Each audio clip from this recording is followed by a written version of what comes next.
Kita membaca dari Sakaria. Mari kita membuka Sakaria. Ini adalah renungan firman Tuhan untuk minggu Advent yang pertama. Sakaria pasal ke-9. Kita membaca Sakaria pasal yang ke-9. Kita membaca 9 dan 10 ya. Mari kita membaca 9 dan 10. Bersorak-soraklah dengan nyaring, hai putri Sion. Bersorak-sorailah, hai putri Yerusalem. Lihat rajamu datang kepadamu, ia adil dan jaya. Ia lemah lembut dan mengendarai seekor keledai. Seekor keledai beban yang muda. Ia akan melenyapkan kereta-kereta dari Efraim dan kuda-kuda dari Yerusalem. Busur perang akan dilenyapkan. Dan ia akan memberitakan damai kepada bangsa-bangsa. Wilayah kekuasaannya akan terbentang dari laut sampai ke laut dan dari sungai Efrat sampai ke ujung-ujung bumi. Demikian pembacaan firman Tuhan, mari kita masuk dalam doa. Tuhan, kami bersyukur Engkau memimpin kami sampai kepada penghujung tahun ini dan kami masuki minggu Advent pada hari ini. Kami berdoa supaya perenungan kami ini sungguh mempersiapkan kami untuk menyongsong hari kelahiran Tuhan. Ini bukan hanya menjadi satu peringatan yang tidak berarti bagi kami, tapi kami sungguh-sungguh bisa menghayatinya dengan benar dalam keseharian kami. Tuhan menolong hamba-Mu, memberkati di dalam menafsirkan ayat-ayat ini, dan mohon Roh-Mu yang kudus boleh bekerja dengan leluasa di tengah-tengah kami, meyakinkan kebenaran firman Tuhan ini, menerjemahkan di dalam konteks kehidupan kami masing-masing, keluarga kami, keadaan kami, kondisi kami, baik yang hadir di ruangan ini maupun juga yang menyaksikan melalui streaming. Di dalam nama Tuhan Yesus Kristus kami berdoa, kami memohon. Amin. Saudara, ini adalah salah satu ayat yang memang seringkali dipakai, direnungkan di dalam minggu Advent ya. Jadi ini Advent yang pertama kita merenungkan. Saya mengikuti ini ini kalender gereja. Ini adalah pilihan ayat yang diambil dari satu Losungen ya namanya ya, dari di gereja-gereja di Jerman itu mereka sudah melakukan pilihan ayat-ayat yang dikhotbahkan di dalam minggu Advent. Saya pikir ini pilihan yang baik juga. Saudara, kalau kita membaca dari perspektif ini ya, perspektif Alkitab gitu, saudara melihat baik dari perjanjian lama maupun perjanjian baru itu bicara dua perspektif ya. Satu sisi bahwa exile itu ya, pembuangan itu in a sense itu adalah merupakan satu kegagalan Israel. Di situ monarki kerajaan Daud itu kolaps gitu ya, boleh dikatakan di sana. Tapi kita di sisi yang lain kita membaca bahwa sebetulnya kerajaan Allah itu bukan berhenti, bukan nggak ada lagi ya. David the Kingdom ya, boleh saja itu collapse, decline, merosot, nggak ada lagi, bubar dan sebagainya. Dan mereka terus menjadi bangsa yang terjajah. Tapi di sisi yang lain sudah bukan berarti terus kemudian pemerintahan Allah itu menjadi terhenti gara-gara kegagalan Israel. Ini kerajaan Allah itu jalan terus ya, dan ini nggak persis identik ya dengan kerajaan Israel gitu. Nah, tergantung ya, kita mau lihat dari perspektif yang mana ini. Kita melihat dari perspektif kelanggengan daripada kerajaan Allah. Maksudnya apa sih, Sued? Misalnya saya refer kepada Daniel ya. Daniel itu kan di dalam zaman exile seperti sudah tahu ya. Ini adalah di dalam zaman exile. Tapi menarik kalau sudah membaca di dalam narasi Daniel, narasinya itu mengatakan dia ada terus ya. Di mana ini kerajaan-kerajaan itu ada dan gugur dan bangkit lagi dan gugur lagi, digantikan kerajaan demi kerajaan yang dari Nebukadnezar ya, dan terus kemudian digantikan dengan raja yang lain lagi ya. Ada Darius, nanti ada Kores, dan intinya adalah kalau sudah membaca di dalam cerita itu ya, Daniel itu bisa ada di dalam zamannya raja ini dan raja ini dan raja ini ya. Kita bisa wonder ini sebetulnya orang ini umurnya berapa ya kalau dia bisa ada di situ terus gitu ya. Tapi itu pertanyaan yang salah gitu. Message yang mau disampaikan itu bukan kita mau menerka ini sebetulnya Daniel ini resep awet mudanya apa gitu ya, kenapa nggak dicatat di Alkitab, saya juga kepingin ini umur panjang seperti Daniel, seperti bukan itu message, tapi di dalam arti bahwa Daniel itu mengikuti pemerintahan kerajaan Allah, dan kerajaan Allah itu tidak berakhir, dan ini kontras dengan kerajaan dunia ya, yang datang dan pergi. So, di tengah-tengah exile pun kita tahu ya, tetap ada narasi kerajaan Allah kalau saudara membaca. Yet di sisi yang lain, kita nggak bisa memungkiri bahwa ya ada kegagalan di dalam exile, sehingga perlu restorasi. Nah inilah yang dibahas oleh Zakaria. Kalau sudah membaca Zakaria pasal ke-9 ini bicara tentang restorasi raja ya di sini.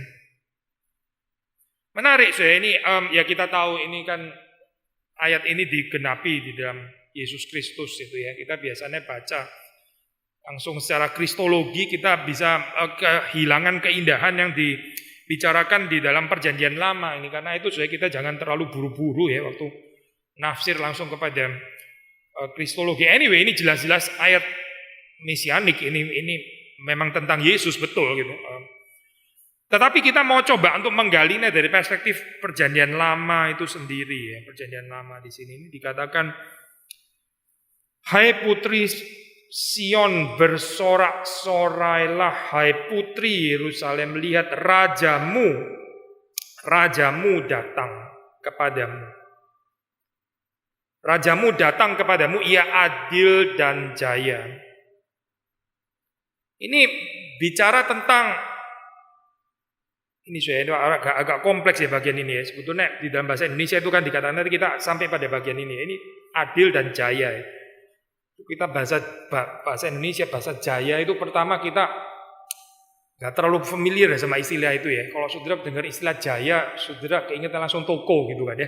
Apa jaya gitu, itu dipakai nama toko. Tapi di sehari-hari kita kayaknya nggak terlalu pakai istilah jaya deh kayaknya ya. Saya lagi jaya sekarang. Maksudnya apa gitu? Kita rada bingung dengan istilah itu. Jadi ini istilah yang agak sudah mulai transenden.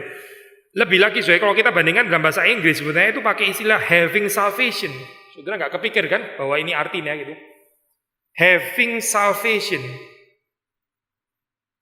Jaya itu maksudnya having salvation. Nggak kepikir kan saudara? Ya makanya itu kita ada baiknya kalau kita bisa ini ya, perhatikan juga di dalam terjemahan-terjemahan lain itu apa sebetulnya. Cuma ini istilah having salvation itu ya menarik, karena ini adalah istilah yang dipergunakan kalau saudara membaca di dalam perjanjian lama. Itu adalah satu istilah yang seringkali dikaitkan pada satu sosok ya, seseorang yang diselamatkan oleh yang lain. Nah ini memberikan satu kompleksitas di dalam pembacaan ya, karena kita kalau langsung baca kristologi ya Yesus penyelamatnya gitu kan ya. Tapi yang dikatakan di sini adalah Yesus ini bukan Yesus, salah yang ngomong itu. Ini saya tadi sudah bilang kita gak boleh buru-buru pada kristologi. Raja yang disebut di sini ini adalah sendiri itu dia itu mendapatkan keselamatan gitu. Saudara masih bisa mengikuti saya ya, sekali lagi. Kalau kita langsung tafsir kristologi lompat gitu. Ini Yesus kan dia penyelamatnya gitu kan ya, langsung gitu. Tapi ini istilah having salvation ini. Raja ini sendiri ya. Raja ini sendiri adalah yang diselamatkan.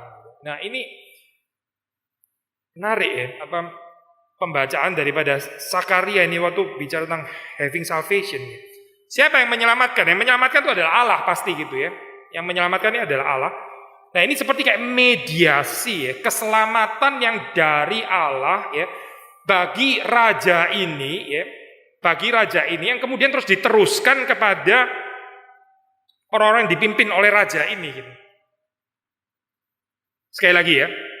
Jadi having salvation ini ya, jaya istilah ini maksudnya adalah sosok ini ya, raja yang datang ini ya, ini mendapatkan keselamatan dari Allah dan dia meneruskan keselamatan itu kepada umat yang dia pimpin. Maka di sini kalau sudah membaca, lihat rajamu datang kepadamu, ia adil dan having salvation itu tadi ya. Raja ini sendiri mendapatkan keselamatan dari Allah ya, dan dia membawa berita keselamatan itu kepada umat yang dia pimpin. Apa ini artinya? Nanti kita coba akan masuk lagi lebih ini ya, dalam di dalamnya. Tapi sekali lagi seperti kita tadi katakan, ini bicara tentang re-establishment ya, ini bicara tentang peneguhan kembali ya. Davidic royal line itu kerajaan Daud yang memang kolaps ya pada saat itu, ini akan diteguhkan kembali. Saudara, itu ideologi raja ya bagi Israel itu berfungsi sebagai mediasi. Jadi kalau saudara melihat di dalam Kristus itu kan mediator ya. Tapi tipologi Kristus sebagai mediator, sang mediator, the mediator, itu di dalam Perjanjian Lama itu banyak sebetulnya. Di dalam Perjanjian Lama itu bicara banyak tentang mediasi. Saya. Misalnya Musa itu adalah mediasi antara Allah dan Israel. Taurat itu juga mediasi Allah dan Israel. Allah berbicara melalui Taurat. Jadi Taurat itu punya fungsi mediasi. Sudah mengerti ya maksudnya ya. Bait Allah itu juga mediasi. Saya. Bait Allah itu adalah mediasi, tempel itu mediasi antara Allah dan Israel. Ya, dan juga ini satu lagi ya. Raja itu adalah mediasi juga. Raja ini memediasi keselamatan yang dari atas, yang dari Allah bagi umatnya. Nah, ini yang dikatakan dalam Zakaria 9 ya. Lihat rajamu datang kepadamu. Ia adil dan having salvation. Dia menerima keselamatan yang dari Allah. Maksudnya begini kalau raja sendiri nggak diselamatkan oleh Tuhan, sekali lagi, ini ya, kita mesti sedikit apa ini ya, apa istilahnya, unlearn gitu ya, unlearn. Saudara jangan buru-buru jam kepada Yesus Kristus secara perspektif kristologi. Kita coba melihat keindahannya ini dulu dari perspektif Zakaria, dari perspektif Perjanjian Lama. Baru nanti kita memang pasti harus kaitkan secara kristologis ya. Tapi maksudnya begini ini raja di dalam Perjanjian Lama ya. Kalau raja itu sendiri nggak diselamatkan oleh Tuhan, ya nggak mungkin itu rakyatnya bisa menang, nggak mungkin gitu. Karena rakyat itu sangat bergantung kepada rajanya. Misalnya saya ambil contoh ya, ini Mazmur 84 ya, Mazmur 84. Ayat ke-9 ya di dalam LAI saya, atau ke ayat 10, atau dari ayat 8 atau 9 ya. Ya Tuhan, Allah semesta alam, dengarkanlah doaku, pasanglah telinga ya Allah Yakub. Lihatlah perisai kami ya Allah, pandanglah wajah orang yang kau urapi. Siapa itu perisai itu? Wajah orang yang diurapi itu siapa? Itu maksudnya adalah raja. Ini raja ya, konteksnya di dalam Mazmur 84. Itu adalah the king. Perisai Israel itu adalah raja Israel. Ya, kita tahu ini kulminasinya, again tentu saja Kristus ya. Dari Kristus kita sendiri juga dipanggil untuk menjalankan fungsi ini ya, maksudnya ada royal function gitu di dalam kehidupan gereja, dalam kehidupan kita bahkan ya. Tapi di dalam konteks asli dari Mazmur 84 ini ya, perisai kami ini, orang yang kau urapi, itu maksudnya adalah raja. Kalau raja itu menang ya berarti seluruh rakyat menang. Kalau raja itu tertawan, seluruh rakyat itu tertawan. Jelas sekali kan ya konsepnya. Nah sekarang saya kembali lagi kepada Zakaria 9 ya. Zakaria 9 itu dikatakan bahwa raja ini ya, dia adil dan having salvation, atau bahasa Indonesia itu jaya ya di sini. Keselamatan yang diberikan ya kepada raja ini ya, nanti akan diteruskan ya bagi rakyat yang dia pimpin. Dari sini kita bisa melihat bahwa natur daripada keselamatan itu ya, ini bukan sesuatu yang untuk sendiri gitu. Calvin waktu bicarakan tentang ini ya, threefold office of Christ, itu dia bicara ini Kristus itu diurapi bukan untuk dia sendiri, tapi terus kemudian diteruskan kepada jemaatnya. Ya, Yesus diurapi sebagai raja, sebagai imam, sebagai nabi, itu dia bukan untuk dirinya sendiri, tapi ini adalah demi gerejanya, gitu, demi jemaatnya. Itu yang sangat ditekankan di dalam pikiran Calvin ya. Tapi again, kita balik lagi kepada Zakaria 9 di sini ya. Raja itu ya adalah raja yang mendapatkan keselamatan dari Allah, dan keselamatan yang diterima ini dia meneruskannya sama ya. Saudara, kita juga punya ini ya, fungsi raja ini ya.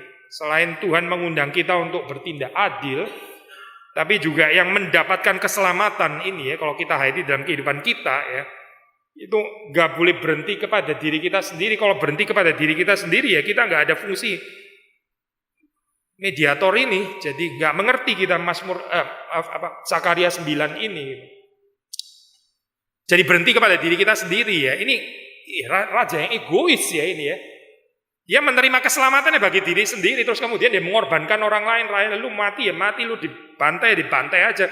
Toh saya sudah selamat gitu sebagai raja. Anting kebel ya, kalau kita menghayatinya seperti itu kan kacau. Jadi di sini saudara melihat ya, ini konsep kerajaan yang dibicarakan di dalam kingship ya maksudnya ya. Di dalam Sakaria pasal yang ke-9 ini saudara mengerti di dalam pengertian yang seperti itu. Nah nanti kita coba akan jelaskan terus kalau diterapkan ini waktu kita mengerti dari perspektif kristologis jadi seperti apa gitu. Ya bagian pertama ini agak rumit ya, saya agak kompleks, memang rumit sih gini. Tapi bagian yang mungkin lebih sederhana yang kita bisa hayati daripada Sakaria 9 ini adalah royal figure yang ada di sini ya. Ini sosok raja di sini ya. Ini bukan digambarkan dengan kekuatan militer, kekuatan militer.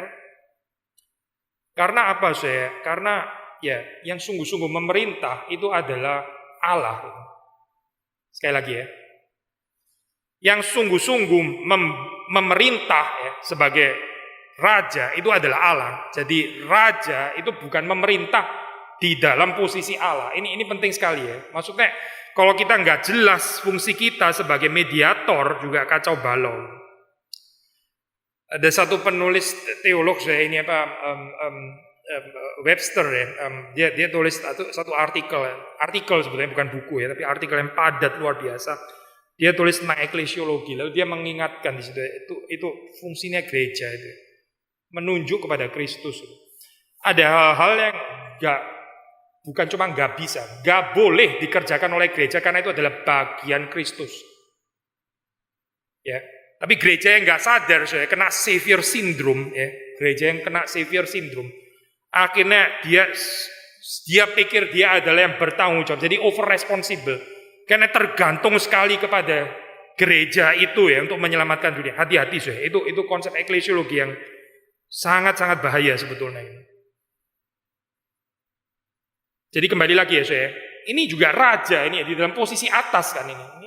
Ini posisi yang penting ini. Very prone sebetulnya. Sangat rentan ya terhadap ya seperti orang seringkali mengatakan kalau kita mau tes Abraham Lincoln ya, kalau mau tes karakter seorang kasih dia posisi di atas.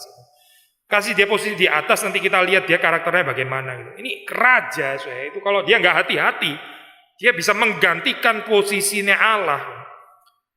Tapi kalau di dalam ini ya Sakaria makanya di sini saya ini bukan tentang military power kok gitu. Maka raja yang terus kemudian ini ya itu obses dengan military power ya dia nggak mengerti kerajaan daripada Yahweh. Dia nggak mengerti natur daripada kingdom of God. Ini bukan tentang military power. Karena kalau tentang military power, ya kan Yesus pun kenapa mesti ini ya Pak naik di atas keledai seperti itu. Kalau sudah membaca di dalam perjanjian lama itu menarik ya sudah. Ini Israel kan maksa sebetulnya untuk minta raja ya, maksa gitu. Akhirnya Saul kan raja yang pertama. Itu kalau sudah membaca di situ, Saul itu digambarkan sebagai yang dia gagah gitu secara fisik, great warrior ya, dia adalah seorang pejuang ya, seorang warrior ya, pejuang ya, seorang pejuang yang gagah perkasa gitu. Ya boleh saja gagah perkasa, kepala lebih tinggi satu daripada kebanyakan orang Israel gitu. Wah, tapi begitu ketemu Goliat, ya sudahlah, gitu. Habislah nasib lu gitu. Perkasa itu seringkali relatif ya. Kita merasa perkasa ya. Ini gereja kita perkasa ya. Itu relatif lah saya. Belum ketemu gereja lain yang lebih perkasa gitu aja. Gitu. Saudara rasa saya lumayan saleh lah. Saya satu kepala lebih saleh daripada orang. Lu belum ketemu orang lain lebih saleh satu kepala di atas lu gitu. Tapi ini digambarkan secara ironis ya oleh Alkitab memang. Ini loh, kamu mau itu ya model keperkasaan secara fisik ya. Ini Saul gitu. Ya inilah Saul gitu. Tapi Saul, ya kita tahu loh, saya cerita tentang Saul kita tahu.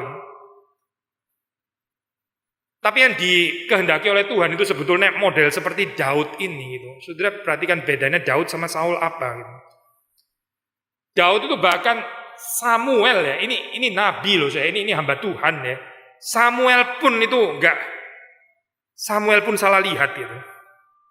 Saking gak menariknya Daud gitu ya, terlalu lucu kali ya, terlalu imut gitu, mukanya kemerah-merahan dan sebagainya.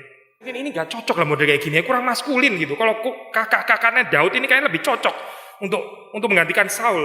Masa begini mukanya kayak gini gitu ya. Ini ganteng sih orang ini, handsome, tapi dia lebih cocok jadi selebriti kayaknya dari main drama Korea kali lebih cocok daripada dia jadi raja Israel gitu. Sampai Samuel pun salah mengerti, dia pikir sampai Tuhan terus kemudian bicara. Manusia itu melihat apa yang kelihatan, apa yang melihat muka ya, melihat appearance. Tuhan itu melihat hati. Gitu. Nah di situ kita membaca ini ya cerita kerajaan Allah itu ya, dari sosok Daud ini yang insignificant ya. Pertempurannya melawan Goliat seperti sudah tahu itu bukan karena kegagahannya Daud, sama sekali nggak bicara kegagahannya Daud di situ. Juga bukan bicara tekniknya dia mengayunkan ketepil itu kan ya, atau ini ketepil pilihan lah, atau ini batu yang sangat khusus yang sudah dicari semalam suntuk oleh nggak bicara itu sama sekali. Karena ini bukan tentang Daud, tapi dia menang karena nama Tuhan yang Maha Kuasa. Dan ini sebetulnya disajikan oleh Sakaria 9 ya. Keperkasaan Tuhan itu bukan signifikansinya manusia, bukan. Sosok Daud ya mengingatkan kita. Jadi konsisten. Jadi sudah melihat di sini gambaran raja ini bukan digambarkan secara triumphant ya, triumphant. Kita sudah pernah bahas ya ini waktu. Saudara kalau masih ingat waktu kita bahas tentang Lukas ya, Lukas kita membahas tentang Yesus yang naik keledai masuk ke Yerusalem itu kan bukan gambaran triumphant gitu, bukan gambaran triumfalistik ya, bukan gitu. Tapi gambaran perendahan sebetulnya. Jadi yang ditekankan di sini ini bukan tentang keperkasaan manusia ya, gambaran great warrior ala manusia gitu. Tetapi yang lebih penting di sini adalah bagaimana sosok ini adalah sosok yang setia, yang memelihara covenant, perjanjian dengan Allah, dan juga bergantung kepada Tuhan. Raja ini adalah raja yang setia, bukan covenant breaker ya, bukan gitu, tapi yang memelihara covenant, gak seperti Saul. Dan juga ini adalah raja yang bergantung kepada Tuhan. Sekali lagi, kalau saudara membaca di dalam cerita Saul, covenant breaker, dia gak bisa menunggu Samuel, dia kerjain sendiri. Itulah raja yang akhirnya gak sadar posisinya di mana gitu ya, gak sadar posisi mediasi yang ditetapkan Tuhan di dalam kehidupannya. Dia gak sadar itu, akhirnya dia melampaui itu, dan Tuhan membuang dia ya. Ini bukan sosok raja yang bergantung pada Tuhan. Tidak demikian dengan raja yang dicatat di dalam Sakaria 9 ini. Raja ini adalah raja yang adil ya, righteous. Kita sudah sering sekali ya menggambarkan ini ya. Dia menghakimi dengan adil. Nah ini adalah atribut yang sering kali kita membaca, misalnya di dalam 2 Samuel ya, di dalam Mazmur 72, ini adalah gambaran yang pas ya, cocok ya untuk raja Israel. Itu harusnya adil. Saudara bicara tentang kingdom of God ya, itu kita nggak bisa pisahkan dengan keadilan, karena kingdom of God itu bukan untuk sekelompok manusia, tapi untuk semua orang. Jadi ini perspektifnya adalah perspektif universal ya. Kita nggak bisa bicara kingdom of God, kerajaan Allah, kalau kita bicaranya itu pada keberpihakan ya. Waktu bicara tentang kepemerintahan itu, pemerintah itu di challenge ya di sini ya, dia dinilai itu pemerintahannya itu apakah menjadi pemerintah yang adil, yaitu bukan hanya dengan memperhatikan kepentingan mayoritas, memperhatikan kepentingan orang-orang yang dianggap terlalu kuat, lalu terus kemudian orang-orang yang kecil ya dikorbankan begitu saja ya, karena ini ya doesn't really matter dan sebagainya. Raja ini bukan pemerintahan yang seperti itu, bukan. Raja ini adalah pemerintahan yang righteous, dan saudara membaca, ya nah sekarang kita sedikit masuk ke kristologi sekali lagi. Seperti saudara juga sudah pernah mendengar, lihatlah kehidupan Kristus. Ya. Dia bukan hanya kepada orang-orang Farisi, lalu terus kemudian Sanhedrin dan sebagainya. Dia bukan gak bisa, dia punya cukup kapabilitas untuk itu. Tapi dia juga merangkul orang-orang yang marginal, orang-orang yang gak terlalu penting di dalam society. Tadi pagi Kita mengkhotbahkan silsilah Yesus Kristus Matius 1 ya. Menarik saya di situ itu ada masuk ya, di include 4 perempuan ya. Dan 4 perempuan itu semuanya itu non-Israelit ya. Sudah perempuan bukan Yahudi lagi. Aduh, ini double danger. Sudah gitu ditambah lagi adalah ini reputasinya nggak baik gitu. Tamar itu pernah menggoda papa mertuanya, Rahab itu prostitut gitu ya. Si Betseba bahkan nggak disebut namanya, disebut ini adalah istrinya Uria gitu maksudnya. Seperti kayak Matius nggak bisa lebih jelas lagi ya, mau mengatakan ini berzina Daud sama Betseba ini perzinahan, pernah ada perzinahan karena istrinya orang lain. Itu yang dicantumkan oleh Matius ya. 4 figur perempuan ini. Apa sih yang mau dikatakan di sini ya? Sekali lagi ya, righteousness of God ya, righteousness of God yang mau include termasuk ya ini prostitute ya. Ini bukan gambaran orang-orang elit yang masuk di dalam silsilah gitu. Bahkan kalau sudah membaca di dalam silsilah itu ada 4.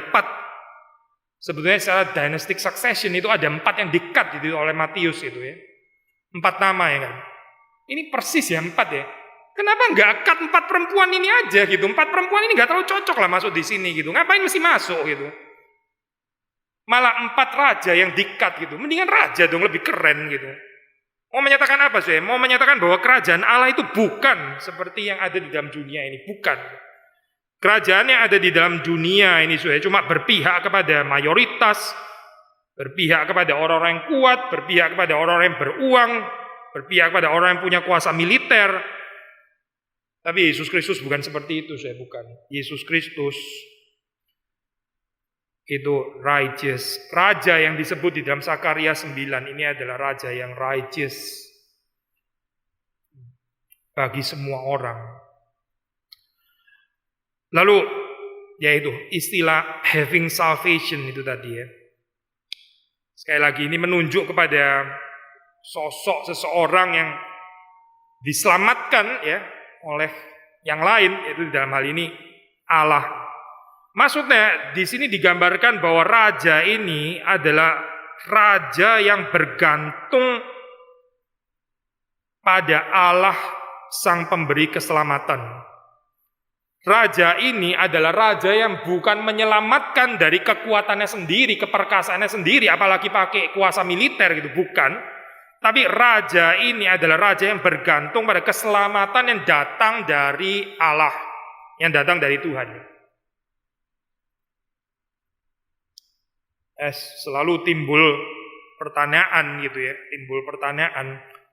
Nah ini kalau diterapkan kepada Yesus bagaimana gitu? Bukankah dia itu bersama dengan Bapa menyelamatkan Israel? Bahkan Alkitab bicara dia the Savior gitu kan, sang juru selamat. Sekali lagi ya, saya ini pending sedikit dulu, tapi saya masih mau meneruskan. Dikatakan di sini dia adil dan jaya, tapi terus kemudian juga ia lemah lembut. Ia lemah lembut. Either pakai istilah gentle, lemah lembut seperti di sini ya, atau humble ya. Lemah lembut, rendah hati itu memang dekat sekali ya saudara dalam hal ini. Figur yang rendah lah saya ini. Ini kalau sudah membaca di dalam tradisi perjanjian lama ya, sudah bisa membaca dalam Exodus pasal 22 ya, Ayub pasal 12 ya, pasal 24. Ini menggambarkan term ini ya, lemah lembut di sini ya. Ini menggambarkan kelompok ya. Ini di dalam masyarakat itu orang-orang yang miskin dan yang membutuhkan, the poor and the needy. The poor and the needy itu digambarkan sebagai ya kelompok yang humble. Saya pikir bukan kebetulan kali dalam hal ini. Memang nggak ada jaminan sih orang poor itu pasti humble. Memang sudah tahu ada orang yang poor tapi tetap congkak gitu ya. Itu memang ajaib ya. Tapi kita nggak kaget dengan orang kaya yang nggak humble itu, kayaknya nggak ada yang mengherankan. Orang kaya terus kemudian yang nggak bergantung kepada Tuhan, orang kaya yang merasa punya power, kayaknya sudah nggak usah ngomong itu lagi lah. Kita sudah terlalu tahu lah tentang hal seperti itu. Jadi di sini waktu dipakai istilah ini ya, ini adalah dia itu lemah lembut. Nah ini dia lemah lembut. Ini istilah ini ya menggambarkan kelompok yang the poor and the needy. Ini raja loh, raja. Kan nggak cocok banget ya, nangkep nggak? Kalau tadi ya, iya adil ya, oke lah dia raja, memang raja mesti adil, dia jaya. Jaya, kalau kita bahasa Indonesia jaya itu, ya itu maksudnya jaya gitu kan ya, jaya, menang, ya, victorious dan sebagainya. Ternyata having salvation maksudnya, having salvation itu dia menerima keselamatan dari Tuhan, dia menerima keselamatan dari Allah, itu maksudnya having salvation. Lalu di sini dikatakan dia itu humble, dia itu gentle. Maksudnya apa ya? Ini loh, seperti the poor and the needy. Bukan cuma itu saya, kalau sudah membaca dalam Exodus 3 ya, Exodus 4, ini juga menggambarkan keadaan Israel di Mesir. Keadaannya Israel di Mesir. In bondage ya, itu humble. Ini keadaannya Israel waktu dia dijajah oleh Mesir. Dan bahkan juga istilah yang sama ini dipergunakan dalam Mazmur 107 saya itu menggambarkan Israel di pembuangan saya di exile. Itu pakai istilah ini saya, pakai istilah lemah lembut ini gitu. Cocok nggak sih ini raja kayak begini? Saudara kalau ini ya istilah ini biasa dipakai untuk kelompok yang seperti ini ya, dijajah Mesir lah, dibuang lah, terus kemudian kelompok yang miskin lah, kelompok yang ya bukan kelompok perkasa lah pokoknya gitu ya. Terus kemudian inilah rajamu ya, yang itu, ya istilah yang sama gitu. Sudah bisa secara dunia helpless dong kayak begini ini. Helpless dong kita dengan raja kayak begini ya. Kita itu justru maunya itu yang David the Kingdom, yang glorious itu loh, yang Salomon itu, yang semua raja datang kepada dia. Kagum ya, Queen of Sheba dan sebagainya. Kita mau yang gambaran seperti itu gitu. Balikin lagi keadaan seperti itu karena kita ini sudah cukup dengan exile, sudah terlalu lama. Kita mau gambarannya seperti itu lagi. Gitu.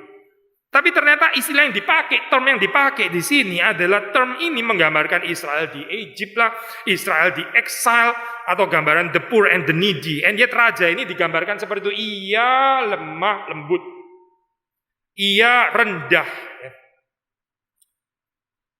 Of lowly state di dalam hal ini ya. Maksudnya apa saya? Ini ya. Nah ini sekarang kita mulai masuk ini ya, tafsiran kristologis gitu ya. Di sini saya agaknya gitu. Ini Zakaria gini ya. Ini waktu dia bicara pasti di dalam keterbatasannya ya. Maksudnya Zakaria pasti nggak melihat Kristus seperti penulis perjanjian baru melihat Kristus kan ya pasti ya.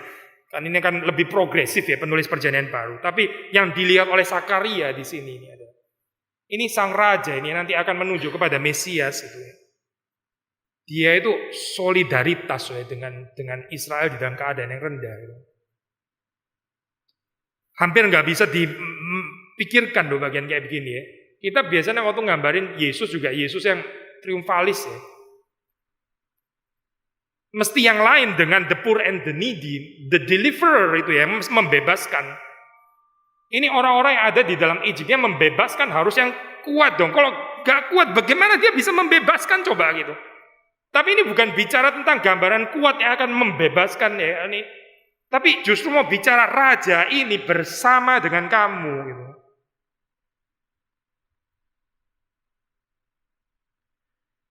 Dan bukankah ini berita Natal, saya? Berita Natal. Yesus datang gitu ya, bersama dengan kamu. Di tempat yang rendah, benar itu. Di tempat yang kotor itu, di mana kita ada, lebih kotor daripada itu. Memang Natal kan ini, saya. Bukan gambaran glorious deliverer gitu ya, datang dengan kereta kuda atau apa gitu misalnya, disertai dengan 10.000 malaikat atau apa gitu. Kan bukan itu Natal, memang bukan itu, saya kan? Bukan kan?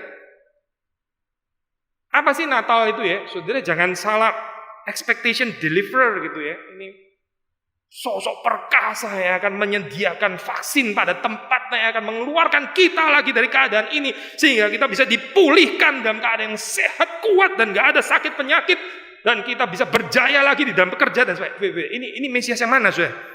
Ini Mesias yang mana maksudnya gitu? Mesias yang ada di dalam Alkitab itu bukan itu, saya bukan. Yesus yang dirayakan di dalam Natal itu bukan itu. Kalau mau merayakan seperti itu ya, itu gambaran raja yang bukan naik keledai, pasti itu gambaran raja yang naik kuda kali ya, kuda yang lebih keren lagi daripada kudanya Firaun. Kan Israel in Egypt. Egypt kalau kudanya kayak begitu mesti ditranscend, lebih agung lagi dong kereta kudanya. Baru bisa membedakan Israel dari Mesir gitu. Dengan kereta kuda yang lebih canggih lagi daripada kereta kudanya Firaun gitu. The true deliverer gitu. Bukan, saya nggak bicara itu. Sama sekali nggak bicara itu. Yang dibicarakan adalah kamu hai Israel, kamu waktu dijajah Mesir ya, kamu itu rendah ya. Demikian raja yang ini juga rendah seperti kamu.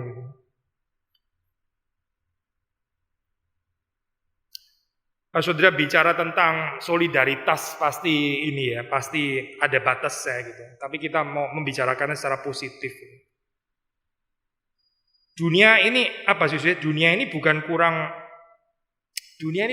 orang powerful, bukan gitu. Dunia ini bukan kurang orang yang perkasa. Dunia ini bukan kurang orang yang bukan nggak ada orang yang lebih kuat, lebih pinter, lebih beruang daripada saudara dan saya. Bukan itu persoalannya. Dunia ini kekurangan orang yang mau mendampingi. Dunia ini kekurangan orang yang mau mendampingi orang yang ada di bawah gitu. Persoalannya dunia itu di situ. Ada orang bilang ya, itu sebagian di dalam masa COVID ini ya, orang yang kaya, sebagian orang kaya itu tambah kaya di dalam saat seperti ini. Gitu. Tambah kaya. Justru karena keadaan seperti ini mereka makin kaya. Gitu. Jadi dunia ini kekurangan orang kaya. Enggak sih saya, kayaknya enggak gitu. Bukan itu persoalannya. Tapi persoalannya enggak ada raja seperti yang ada di dalam Sakaria ini, enggak ada gitu. Yang ada raja transenden, saya semua mau di atas gitu. Nah, bagaimana saya ini ya Pak, gereja hadir ya saya. Saudara, by the way, waktu mendengar message seperti ini ya, saudara jangan menempatkan diri sebagai orang yang dikasihani terus gitu ya. Nah itulah, saya memang juga kecewa. Gak ada orang mendampingi saya. Saudara dengar firman, jangan biasa dengar ke sana arahnya. Saudara mesti dengar saya kenapa kurang mendampingi orang lain. Gitu. Apakah saya sudah mendampingi orang lain? Saudara jangan. Nah inilah firman yang pas sekali gitu. Memang gereja itu nggak peduli saya. Memang gereja kurang mendampingi saya. Saya dibawa sendiri. Itu egois ya orang berpikir seperti ini. Itu dia cuma pusatnya kepada diri sendiri. Gitu. Ini kita berpikir bagaimana kita meneladani ini loh saya, raja ini gitu. Raja ini hadir dan mendampingi ya. Menjadi senasib dengan keadaan orang-orang yang terjajah ini ya. And yet dia raja. Gitu. Itu yang dimaksud waktu di sini dikatakan ia lemah lembut mengendarai seekor keledai. Seekor keledai. Again, kontras ya dengan horse. Firaun punya kereta kuda dan sebagainya. Di sini kan dikatakan juga di dalam 10, ia melenyapkan kereta-kereta dari Efraim, kuda-kuda dari Yerusalem dan sebagainya. Bukan cuma dari Mesir yang dilenyapkan. Yang dari Efraim, Yerusalem pun juga nggak dipakai karena Tuhan bukan bekerja dengan cara itu gitu. Karena Natal itu bukan itu gitu. Dan rupanya ini keledai ini bukan baru loh. Kalau sudah membaca di dalam Perjanjian Lama ya. Saya membaca 3 tempat ya, ini ngambil dari komentar dari apa? Mark siapa ini namanya? Buddha ya. Kita membaca beberapa tempat, saya cepat saja ya. Kejadian 49 ayat 10 11 ya. Kejadian terutama di dalam ayat yang ke 11 ya. 49 ayat yang ke 11. Ia akan menambatkan keledainya pada pohon anggur dan anak keledainya. Ayat 10 itu bicara tentang tongkat kerajaan tidak akan beranjak dari Yehuda. Ayat 10 itu bicara tentang kerajaan. Lalu 11 itu bicara tentang keledai. Kita baca Daud ya, 2 Samuel pasal yang ke-16. Lalu bertanya raja kepada Siba, apakah maksudmu dengan semua ini? Raja jawab Siba, keledai ini bagi keluarga raja untuk ditunggangi. Satu lagi ya, Salomo, 1 Raja-Raja 1 ya, kita membaca ayat 33. Dan raja berkata kepada mereka, bawalah para pegawai tuanmu ini, naikkan anakku Salomo ke atas bagal betina kendaraanku sendiri. Maksudnya apa saya? Sudah sejak dari Perjanjian Lama dari kitab Kejadian bahkan ya, Kejadian dan itu di dalam keperkasaan Daud dan keperkasaan keperkasaan Salomo itu keledai, saya. Again, Daud itu menang melawan Goliat bukan karena keperkasaan Daud, saya, bukan, dan juga bukan karena keimutannya, lebih lagi nggak cocok lah, saya. Ini nggak cocok lah, bagian itu bisa berkontribusi apa sih untuk kemenangan terhadap lu menang karena imut gitu ya. Jadi karena apa sih? Goliat itu terpersona sama imut sampai dia diem terus, akhirnya dia mati gitu ya. Ya pasti bukan karena itu kan ya, tapi karena apa? Karena nama Tuhan. Nah, saudara melihat di sini ya, kalaupun bicara tentang Davidic glory, even pakai bicara itu pun ya, Solomonic Kingdom sekalipun gitu, itu tetap di dalam Alkitab itu bicara keledai gitu. Jadi Yesus ini bukan baru sama sekali. Yesus bukan merevolusi yang tadinya itu sepanjang pekerjaan Tuhan di perjanjian lama itu kuda. Terus begitu Yesus keledai. Tidak, saudara. Ini konsisten pekerjaan Tuhan. Dari dulu kerajaan yang dihadirkan itu bukan dengan kuda, tapi dengan keledai. Apa artinya keledai? Sudah tahu keledai gitu ya. Keledai kita bisa bicara secara metaforik sih gitu ya. Tapi satu saja lah saya di dalam kerendahannya gitu. Justru di dalam kerendahannya. Persis kan seperti yang digambarkan oleh Zakaria. Ini bukan sosok raja yang transenden, yang terangkat di atas daripada umatnya gitu, bukan. Tapi ini adalah raja yang bersama dengan mereka gitu. Makanya dia naik keledai, saya. In the lowly state, di dalam keadaan yang sama rendahnya. Natal, Yesus ya, turun ke dalam keadaan rendah sekali. Sangat rendah, saking rendahnya sampai kita pun di dalam posisi yang lebih tinggi daripada dia. Sampai yang bisa lihat di dalam cerita Natal juga cuma orang-orang rendah. Herodes, Pilatus, siapa itu ketinggian semua orang-orang Farisi itu, mereka terlalu tinggi tempatnya sampai nggak bisa lihat Yesus karena mereka terlalu tinggi. Mari saya di dalam ini ya, masa Advent kita merenungkan sekali lagi bagian ini. Cerita Natal yang klasik itu ya, yang setiap tahun kita dengar lagi dan lagi dan lagi. Apa artinya menjadi raja? And yet raja itu adalah raja yang mendampingi. Dia menggeser, dia tidak menggunakan perlengkapan-perlengkapan militer itu ya, bukan.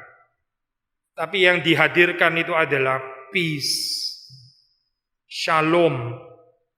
Pemerintahannya itu adalah pemerintahan damai sejahtera.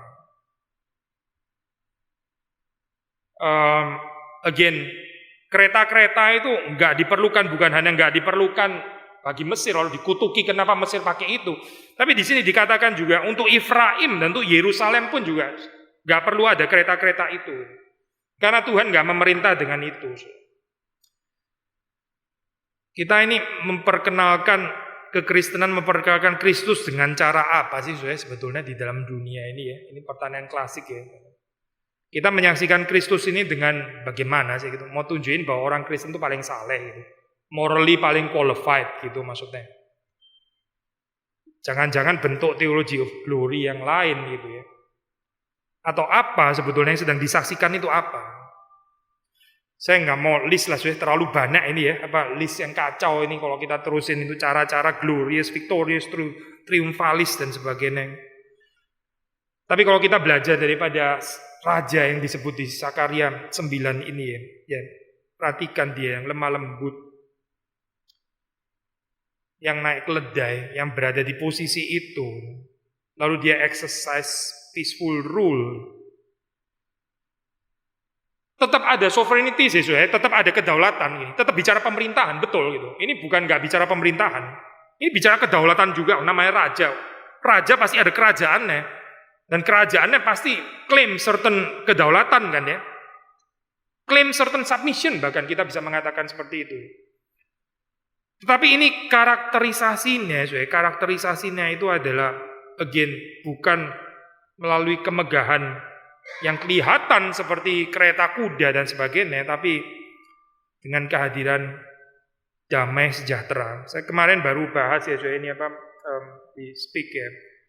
Itu istilah shalom di dalam pengertian Ibrani itu lebih urusan relasi sebetulnya gitu ya. Shalom itu bicara tentang, kalau kita bicara peace ya, kita nggak bisa menghayatinya secara individu, nggak bisa. Ini Ini bicara tentang relasi kita dengan Allah. Ini ada, kita reconciled ya. Relasi dengan yang lain itu reconciled. Baru kita bisa bicara tentang peace. Peace itu nggak mungkin bicara peace tentang relasi. Orang bilang saya tenang sekali di rumah ya. Saya pulang ya, saya ada stereo sistem yang bagus. Oh, capek banget saya masuk ke ruangan itu. Akustiknya lumayan, saya dengerin musik di situ gitu ya. Wah, kayaknya saya very peaceful. Nggak ada hubungannya saya itu dengan peace Hebrew, nggak ada. Saudara dengerin di satu ruangan tersendiri, saudara bilang saudara peaceful. Itu bukan peace itu. You yourself menikmati dirimu sendiri di situ. Nggak harus salah sih by the way kayak begini ya. Adalah saat-saat. Tapi saudara jangan bilang ini peaceful. Peaceful itu bukan itu. Peaceful itu kita bisa berelasi secara utuh dengan yang lain. Itu kita bicara peace di situ. Peace dengan Tuhan dan peace dengan sesama. Peace dengan diri sendiri termasuk juga. Nah ini pemerintahan ya, ini akan menggarami seluruh dunia, ini global ya, global. Termasuk juga demand sovereignty, benar ada sovereignty, ada kedaulatan yang dituntut di sini ya. Tetapi by way of peace itu tadi jangan lupa ya. Saudara memenangkan orang ya, kita influence orang, saudara influence dengan apa gitu. Kita mempengaruhi orang dengan apa? Dengan cara triumfalistik gitu. Maksudnya karena kita lebih perkasa dari mereka ala kereta kuda, atau kita dengan menabur shalom, dengan membawa damai. Kalau bicara perkasa-perkasaan, orang Israel di Babilonia, orang Israel di Media Persia, di zamannya Romawi, ya nggak bisa tanding lah, itu apanya yang mau dibanggakan oleh Israel gitu? Apanya? Nggak ada. Tapi yang nggak dimiliki ya oleh Romawi, yang nggak dimiliki oleh Media Persia, nggak dimiliki oleh Mesopotamia, nggak dimiliki oleh Babilonia, Mesir dan sebagainya. Ini loh. Kingdom of Peace ini yang nggak ada. Oh di Romawi ada sih, secara konsep ini ada ya. Itu Pax Romana, ada konsepnya. Tapi gagal total itu Pax Romana. Saudara kalau pergi ke Roma ya masih ada monumennya itu yang saya kalau nggak salah Agustus ya waktu itu yang ini mendirikan. Masih ada monumennya. Ini yang mengingat cerita Pax Romana, tapi sendiri nggak bisa. Mereka cuma ngomong, tapi sendiri nggak bisa menghadirkan so-called peace itu ya. Nggak ada kecuali manusia kembali kepada cerita kerajaan Allah. Dan ini adalah again ya jalan salib ya, seperti yang dijalani oleh Kristus. Terakhir. Seperti di notice oleh ini ya, komentator yang lain itu bahkan ya, ini bahkan ya, ini buat saya menarik itu. Ini kan Sakaria 9 ini kan seringkali dikaitkan dengan 72 ya, Mazmur 72 ya. Mazmur 72. Tadi saya baca Mazmur 74 ya. Tapi ini sekarang Mazmur 72. Kalau kita baca ayat ke-13 ya. Saya baca ya. Ia, maksudnya ini ya, Raja Daud ini ya, yang diurapi ini. Ia akan sayang kepada orang lemah dan orang miskin. Ia akan menyelamatkan nyawa orang miskin. Jadi Daud ya, itu sayang kepada orang miskin. Dia menyelamatkan orang miskin. Dia penyelamatnya. Tapi ada satu komentator ini mengatakan dengan tepat ya. Bedanya dengan Sakaria adalah Sakaria 9 ayat 9, raja ini sendiri adalah objek keselamatan. Dia bukan penyelamatnya di dalam pengertian seperti Mazmur 72. Padahal ini tepat sekali kan untuk Yesus Kristus, tepat sekali. Memang Yesus Kristus sang penyelamat kok. Apa yang salah sih dengan itu gitu. Tapi sudah bisa melihat nggak perendahannya ini. Kita merenungkan Sakaria 9 ayat 9 ini dalam kaitan yang lebih menunjuk kepada Kristus, betul kan ya? Di dalam kaitan Kristus yang naik keledai ini menurut Sakaria 9 ayat 9, ini gambarannya adalah lebih kepada sang raja yang sedang bersolidaritas mengambil tempat yang rendah bersama dengan mereka daripada gambaran Mazmur 72 ya, Daud yang perkasa itu ya, yang menyelamatkan perhaps dari atas gitu ya sebagai penyelamat. Boleh juga kan ada pengertian seperti ini, tapi sudah mengerti maksudnya. Yesus Kristus mengambil posisi yang bahkan lebih rendah daripada Daud. Daud digambarkan sebagai penyelamat di dalam Mazmur 72. Sakaria 9 ayat 9 ya, menggambarkan bahwa raja ini sendiri adalah objek keselamatan. Kita memikirkan secara teologis apa maksudnya Yesus diselamatkan, bukan ke sana saya poinnya. Kalau ditanya Yesus apakah perlu keselamatan, Yesus nggak perlu keselamatan, dia memang juru selamat gitu. Bukan ke sana maksudnya poinnya. Tapi Yesus yang seharusnya dia adalah penyelamat ya, transenden, dia menyelamatkan, tapi dia justru bukan mengambil posisi itu. Dia not even mengambil posisi daripada Mazmur 72 ini di dalam Sakaria 9. Dia mengambil posisinya itu di dalam posisi orang-orang yang remuk itu. Orang-orang yang rendah itu. Kita bisa menghayati apa sih ya? Di dalam kehidupan ya kadang-kadang kita menolong orang lain. Ya. Menolong orang lain seperti saya sayang kepada orang miskin. Gitu ya. Saya membusuk orang sakit gitu misalnya. Saya ngajarin orang yang kurang ngerti teologi gitu. Tapi lu tetap di atas gitu. Gak mengerti Natal ya saya, gak mengerti Natal gitu. Natal itu bukan itu saya, Yesus itu bukan itu, bukan. Meskipun dia sangat berhak dan memang juga dia adalah penyelamat kok. Tapi yang saudara baca dari Sakaria 9 itu bukan itu saya, bukan itu. Ini adalah raja yang demikian rendah hati, lemah lembut sampai memosisikan dirinya itu di dalam posisi orang-orang yang tertindas. Dia sendiri adalah objek keselamatan yang dari Tuhan. Apalagi saya kalau ini dihayati di dalam kehidupan kita, ya. Memang kita betul-betul adalah objek keselamatan dari Tuhan kan ya. Tapi apa artinya? Hari kita hadir, saya melihat di dalam dunia ini siapa yang saya bisa dampingi, siapa yang bisa saya berbagian di dalam kehidupan mereka. Bukan menolong dari atas gitu ya, bukan. Tapi seperti Kristus yang berinkarnasi. Kiranya Tuhan memberkati kita semua. Mari kita masuk dalam doa.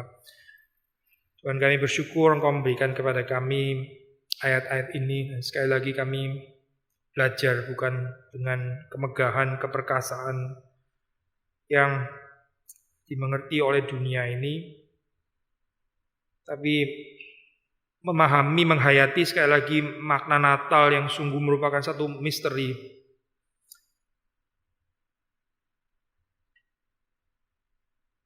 Engkau yang begitu mulia, tapi Engkau bersama dengan kami di tempat yang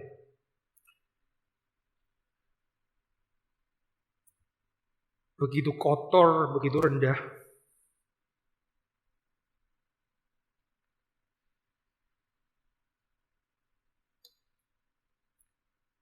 Tuhan nolong kami di dalam minggu-minggu Advent ini kami bisa menjadi seperti Tuhan. Demi Yesus Kristus kami berdoa, kami bersyukur. Amin.